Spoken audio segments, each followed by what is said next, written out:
For me, rural North Carolina has the second highest rural population in it besides Texas when it comes to people. And we have one of the most diverse rural populations, especially when you're thinking about Eastern North Carolina, where we have majority Black and brown counties that still exist out there. And I think that people oftentimes forget that rural doesn't mean white. And I know that for the folks listening from Iowa on here and from other places that I've organized in, they might be like, Anderson, I don't know about that.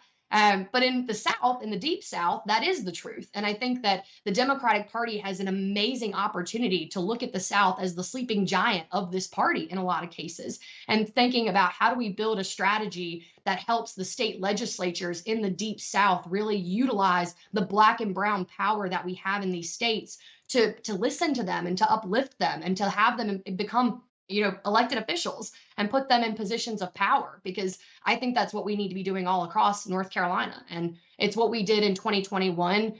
I came back to North Carolina after being on national campaigns. I worked for Kamala Harris's campaign in Iowa and Amy McGrath's campaign in Kentucky. And I thought that, the way to really organize in communities was to go home again. And we flipped the Roxborough City Council in 2021. It was the first time that a Democratic majority had ever had control over this city council. And it was a majority Black city council. And it was because 51% of the city of Roxborough had never had their voices fully represented on that board before. And we did that. And I think that's possible across all of rural North Carolina, but also in places where we just didn't expect it because we haven't had Democratic infrastructure built in it before.